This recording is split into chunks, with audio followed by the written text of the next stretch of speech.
제가 보는 성경으로 신약 7쪽에 있습니다. 마태복음 5장 4절의 말씀, 우리 한 절 말씀인데 우리 시간 다 함께 합독하도록 하겠습니다. 4절 말씀입니다. 함께 읽습니다. 애통하는 자는 복이 있나니 그들이 위로를 받을 것이며. 아멘. 우리 졸린 시간이어서 다시 한번 함께 합독하면서 잠을 좀 옆 사람이 깰 수 있도록 우리 함께 큰 소리로 다시 한번 합독해 보겠습니다. 읽습니다. 애통하는 자는 복이 있나니 그들이 위로를 받을 것이며. 아멘.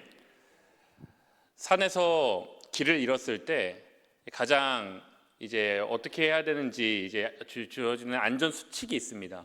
어떤 안전 수칙이 있냐면 산에서 길을 잃었을 때는 앞으로 나아가는 것이 아니라 왔던 길로 돌아가야 한다라는 거예요. 왜 그러냐면 왔던 길로 돌아가는 게 기준점, 처음 출발했던 곳으로 돌아가는 거거든요. 그런데 길을 잃었을 때 무작정 앞으로 나아가게 되면 지금 내가 기준점에서 멀어지고 있게 되기 때문에 등산로에서 결국은 벗어나게 되기 때문에 그렇게 산에서 길을 잃었을 때는 왔던 길로 돌아가라고 안전사항, 안전수칙이 있다고 합니다. 신앙의 길을 잃었을 때도 그러면 어떻게 해야 될까요? 신앙의 길을 잃었을 때 우리가 돌아가야 할 기준이 있습니다. 그것이 무엇이냐면 오늘 우리가 읽은 마태복음 5장 바로 이 팔복의 말씀입니다. 신앙의 기준을 잃었을 때, 신앙의 길을 잃었을 때 어디로 돌아가야 하느냐고 묻는다면 바로 이 마태복음 5장을 펼쳐서 우리에게 보여주고 있는 거예요. 이 팔복으로 돌아와야 한다. 복의 기준을 바르게 보여주고 있는 이 세상을 살아가다가 어떻게 살아가야 하는지, 어떻게 하나님의 자녀로 살아가야 하는지 길을 잃었다면 이 마태복음의 팔복으로 돌아와야 한다라고 이야기하고 있는 것이죠. 무슨 일이든지 바로 이 기준이 먼저 세워져야 됩니다. 이 기준이 명확하면 이를 끝까지 성취할 수 있지만 기준이 명확하지 않으면 끝까지 달려갈 수 없기 때문에 그렇습니다.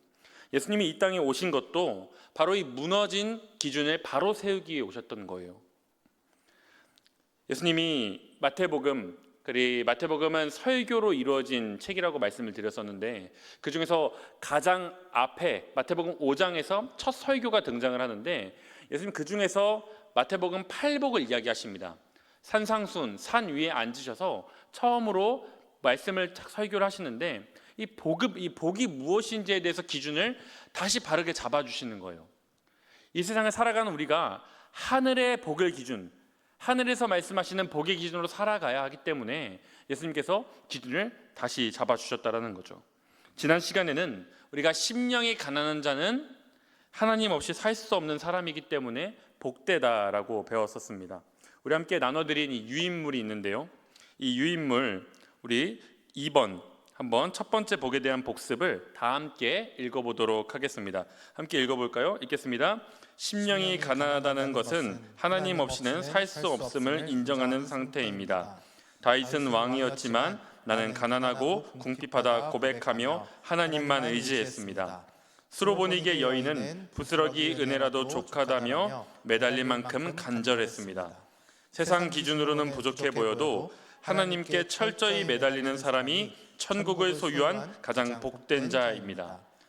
감사합니다.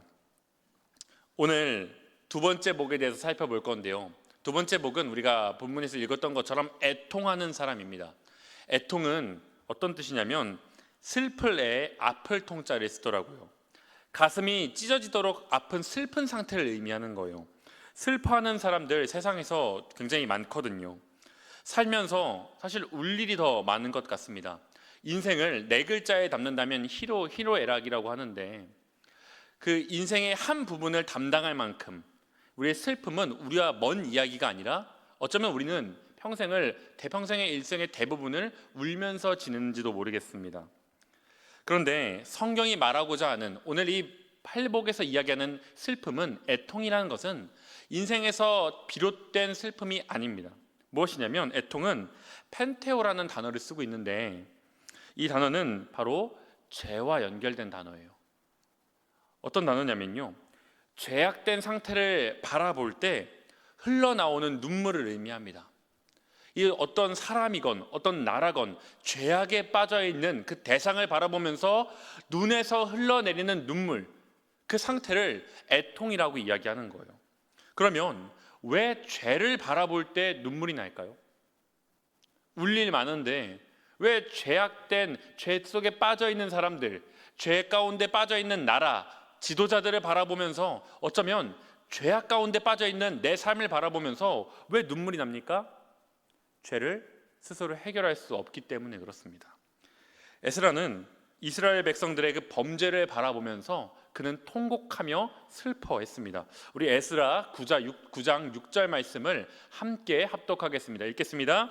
말하기를 나의 하나님이여 내가 부끄럽고 낯이 뜨거워서 감히 나의 하나님을 향하여 얼굴을 들지 못하오니 이는 우리 죄악이 많아 정수리에 넘치고 우리 허물이 커서 하늘에 미침이니이다. 아멘. 예루살렘이 멸망했을 때는 예레미야가 그렇게 통곡했습니다. 눈물의 선자라고 이야기할 만큼 예레미야가 그 망한 그 땅을 보면서, 나라를 보면서 슬피 울었어요. 우리 예레미야 애가 1장 16절 말씀도 함께 읽어보겠습니다. 함께 읽습니다. 시작. 이로 말미암아 내가 우니 내 눈에 눈물이 물같이 흘러내리며 나를 위로하여 내 생명을 회복시켜줄 자가 멀리 떠났음이로다. 원수들이 이김에 내 자녀들이 외롭도다. 아멘. 이스라엘이 지금 다시 회복되려면 먼저 죄의 문제가 해결돼야 되는 거예요. 예레미야가 망한 그 땅을 바라보면서 느꼈던 감정은, 그가 느꼈던 슬픔은 왜 그가 울고 있냐면요, 망했기 때문에 우는 게 아니라 심판받았음에도 불구하고 여전히 죄악을 손에서 놓지 못하고 있는 그 백성들을 바라보니까 마음이 찢어지는 겁니다. 그 죄 때문에 하나님으로부터 심판받았음에도 불구하고 여전히 죄악을 손에 붙들고 놓지를 못하고 있는 거예요. 무너졌기 때문에 우는 게 아니라 다시 일어설 수 없음을 보고 슬퍼하고 있다는 겁니다. 해결할 수 없는 죄 앞에 울 수밖에 없는 것, 그 죄의 문제에 죄에 끌려가기 때문에 울 수밖에 없는 것, 그것이 성경이 말하는 애통이라는 거예요.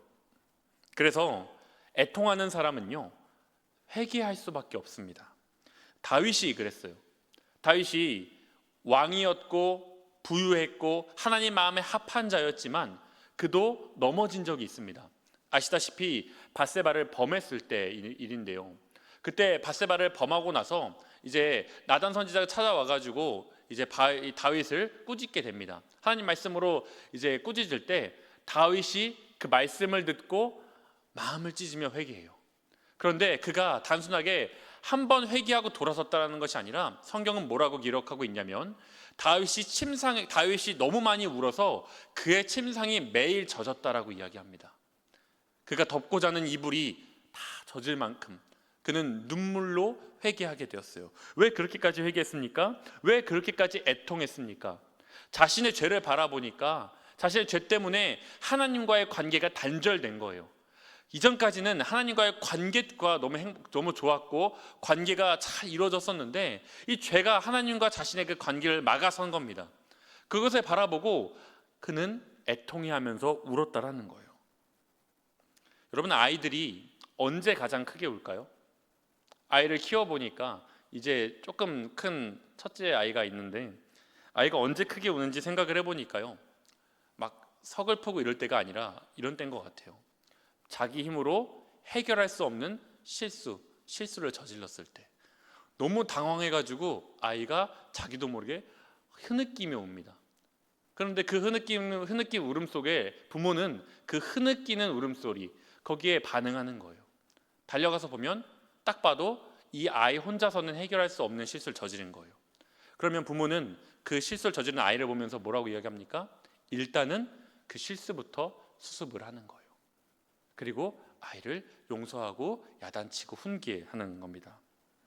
그때 아이는 부모님으로부터 이제 슬픈 마음을 진정하게 되는 겁니다. 마찬가지로 죄는 인간이 짓지만 용서는 하나님이 하시는 거예요. 애통하는 이유가 한 가지가 더 있습니다. 바로 하나님 나라 때문인데요. 팔복의 8가지는 이 땅이 아니라 하나님 나라하고 연결이 되어 있는 거예요. 팔복의 내용들을 자세히 살펴보십시오. 심령이 가난한 자는 복이 있다, 애통하는 자는 복이 있다라고 얘기하는데 이 땅에서는 그런 사람들을 가리켜서 복이 있다라고 하지 않고 복이 지지리도 없다라고 이야기합니다. 이 팔복은요, 다 하나님 나라와 연결되는 거예요. 하나님 나라의 백성들이 왜 복이 있는가, 그것에 대해서 이야기하는 겁니다. 왜 그러면 하나님 나라를 생각하는데 왜 눈물이 날까요? 왜 마음이 아파서 흐느끼며 울게 됩니까? 하나님 나라를 생각할 때 그리스도가 오셨는데 아직 우리 삶 가운데 온전히 실현되지 않은 하나님 나라 때문에 우는 겁니다. 하나님의 통치가 아직 온전히 다 이루어지지 않았기 때문에 그래요. 우리 삶을 보세요. 우리의 가정을 보세요. 우리의 자녀들의 눈을 한번 보십시오. 우리가 하나님을 잘 믿고 예수님을 오래 믿고 기도의 반응도 있었고 우리 삶에 하나님 나라가 임했다고 하지만 여전히 하나님의 통치가 온전히 임한 건 아니에요. 하나님 나라가 우리 삶 가운데 온전히 실현된 건 아니라는 거예요. 그래서 아직 우리 삶에 곳곳에 남아있는 하나님 나라의 그 부재를 보면서 여기에 하나님 나라가 임해야 되는데, 우리의 자녀의 마음에 하나님 나라가 임해야 되는데 왜 아직 안 오셨을까? 저 자녀가 하나님 때문에 행복해야 되는데, 그것을 바라보면서 가슴을 치며 울게 된다라는 거예요. 사도 요한은 하나님의 통치가 완성될 때 그제서야 비로소 이 모든 것들이 해소된다라고 이야기합니다. 요한계시록 21장 4절 말씀을 함께 읽어볼까요? 읽겠습니다. 시작.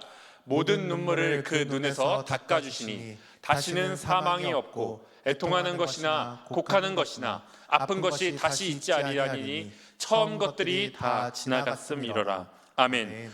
우리의 삶과 가정에 여전히 눈물과 아픔이 있지만 그 눈물을 닦아주실 날이 반드시 온다라는 거예요. 우리 때만 그랬겠습니까? 당시를 살고 있던 그 성도들 삶 가운데도 하나님 나라가 아직 오지 않은 곳들이 있었다라는 거예요. 그것을 보면서 사도 요한은 뭐라고 격려하냐면 하나님의 나라는 반드시 온다. 우리의 눈물을 닦아주실 그때가 온다라는 거예요. 하나님의 통치가 임하지 않는 곳이 없게끔 모든 곳에 하나님 나라가 임재할 때가 온다. 그때가 오면 우리 눈에 흐르고 있는 이 눈물 하나님이 닦아주실 거니까 애통하는 자들이여 그대들은 복이 있다라고 말하고 있는 것이죠.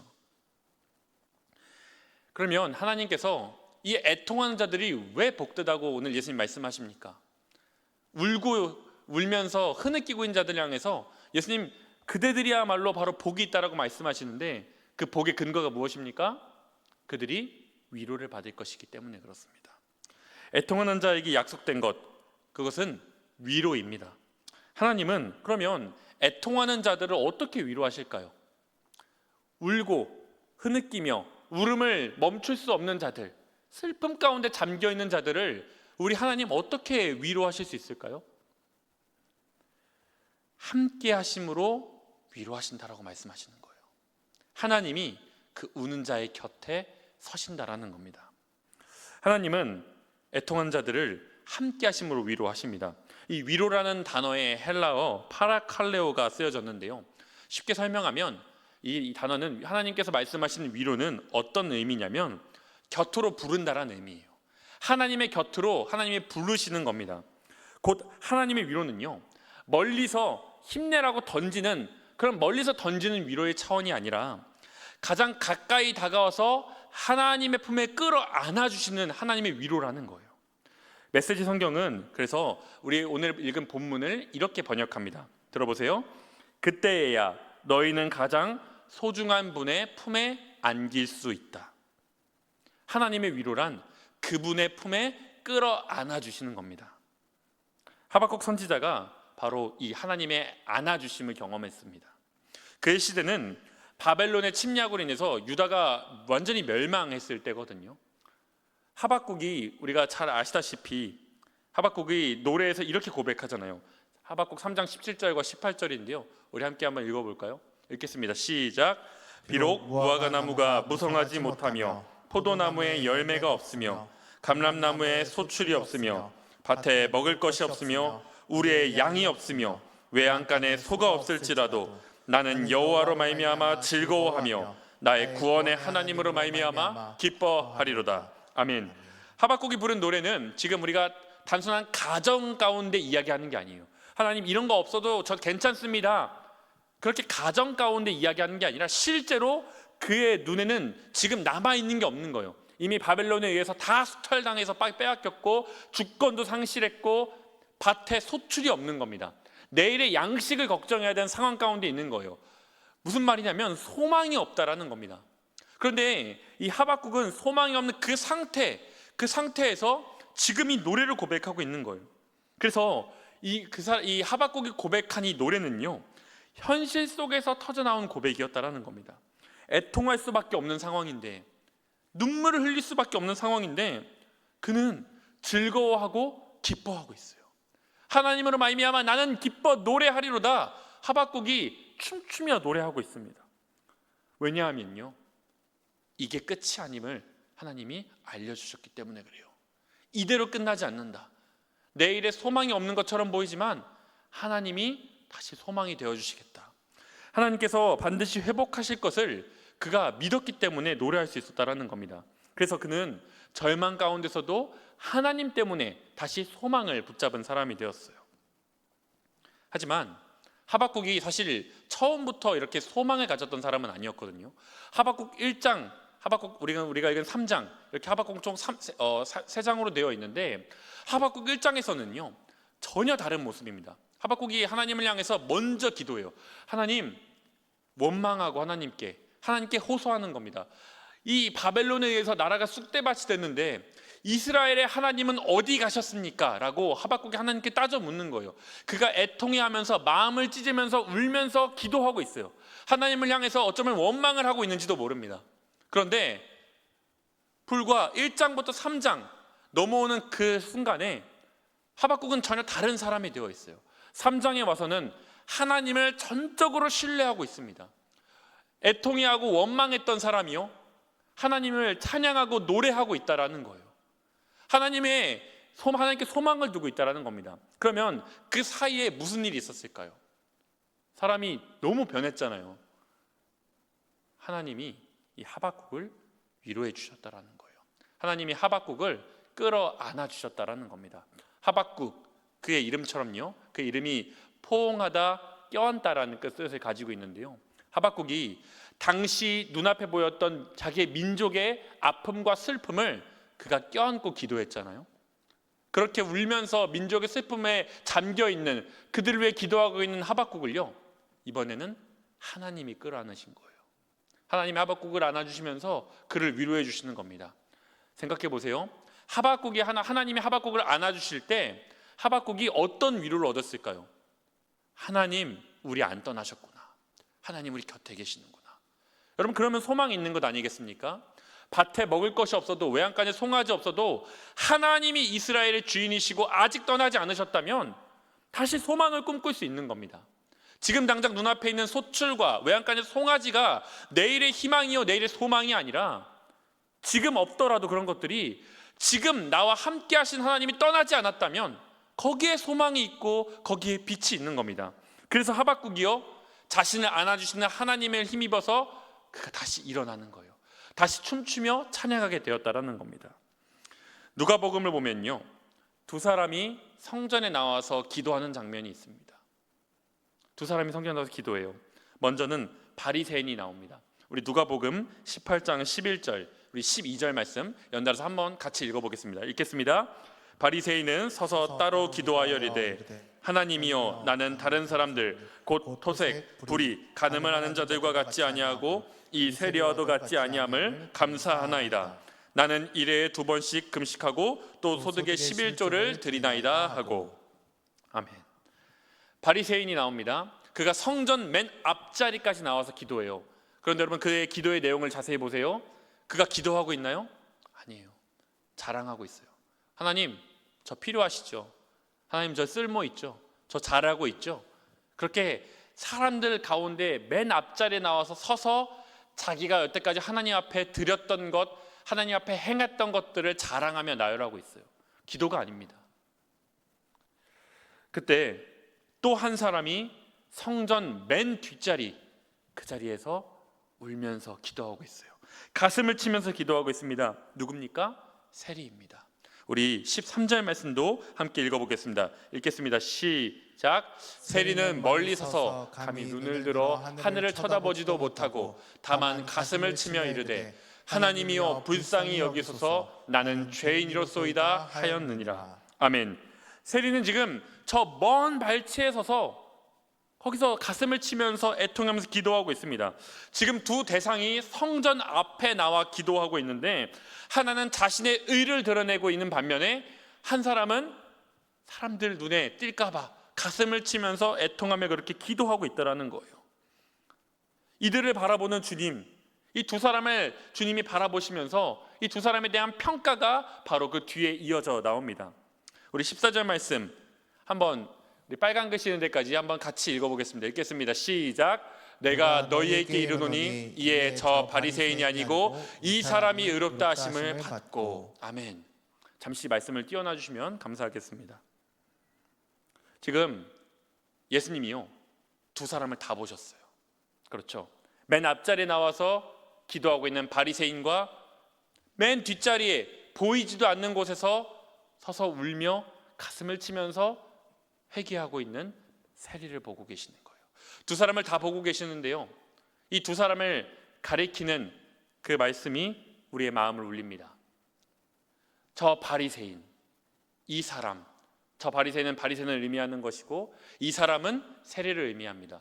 그런데 여기에서 지금 저 바리새인을 가리킬 때 저라고 쓰인 단어와 이 세리를 가리킬 때 이라고 쓰인 이 단어가 이 지시대명사인데요, 이런 겁니다.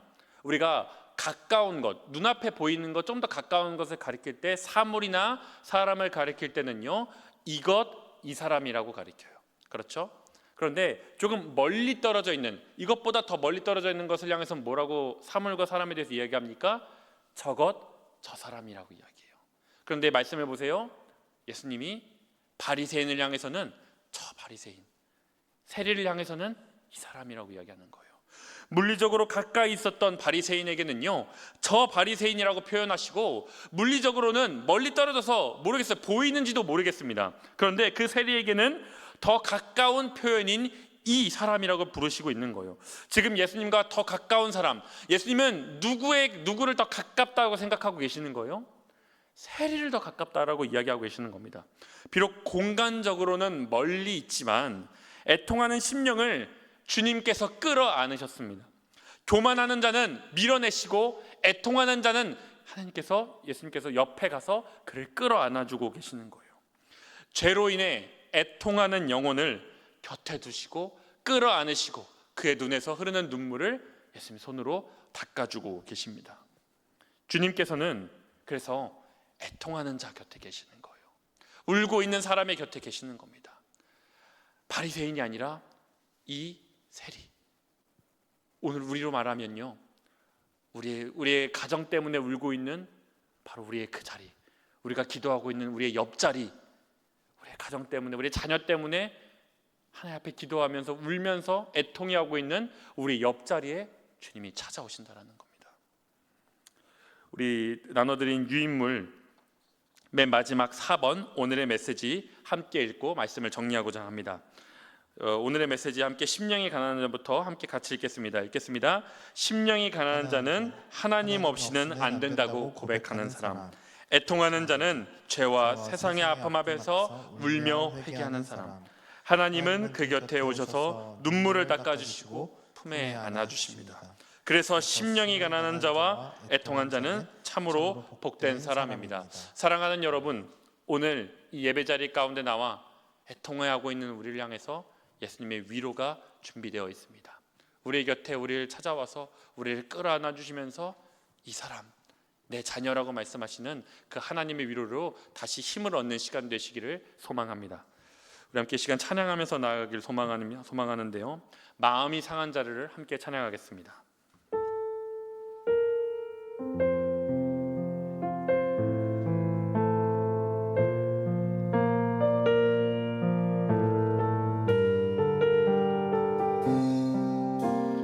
마음이 상한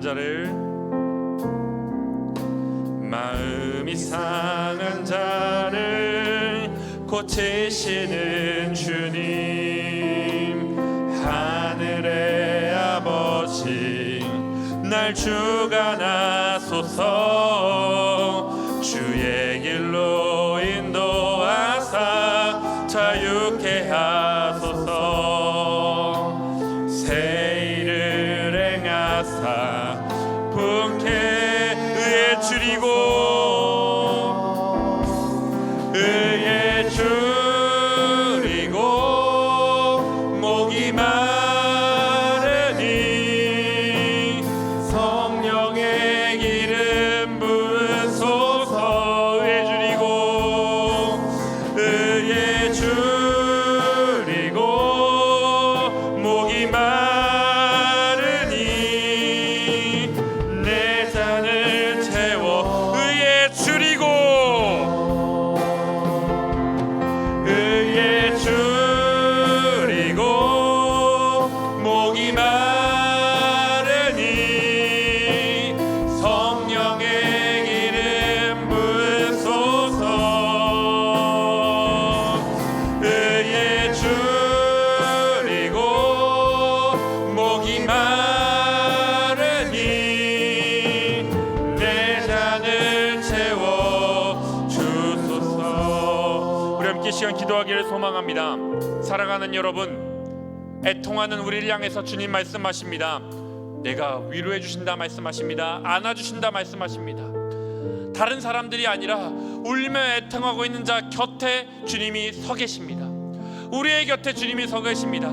자녀의 문제로 하나님 앞에 엎드리며 기도하고 있는 우리를, 우리의 이 삶의 문제 가운데 경제의 문제와 여러 가지 문제를 가지고 하나님 어떻게 해야 됩니까? 라고 기도하고 있는 우리의 곁에 주님이 서 계십니다.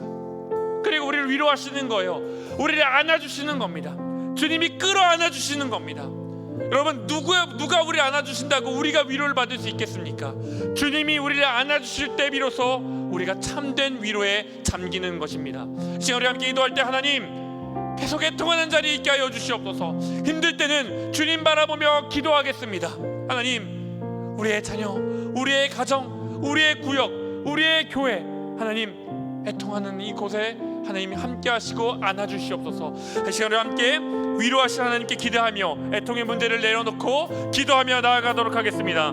참 좋으신 아버지 하나님 감사합니다. 하나님, 우리의 심령이, 우리의 가정이, 우리의 자녀들의 마음이, 하나님 우리의 구역이, 하나님 우리의 목장이, 우리의 교회가 애통합니다. 하나님 안아주시옵소서. 하나님, 세상은 채울 수 없는 위로를 하나님 안아주심으로 채워주시옵소서.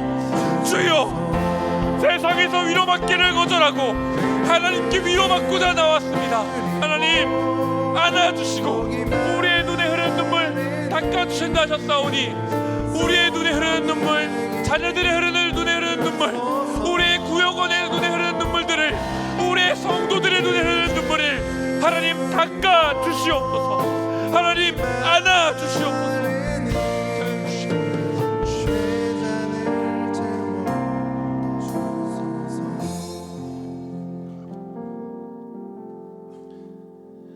사랑의 하나님 감사합니다. 하나님, 세상에서 위로받기를 거절하고 하나님 안아주신 바라고 이 자리에 나왔습니다. 하나님 안아주신다 말씀하여 주시니 감사하고 위로받고 새힘 얻게 하시니 감사합니다. 남은 한 주 하나님의 품에 안기어 나아가는 우리가 되게 하여 주시옵소서. 예수님의 이름으로 기도합니다. 아멘.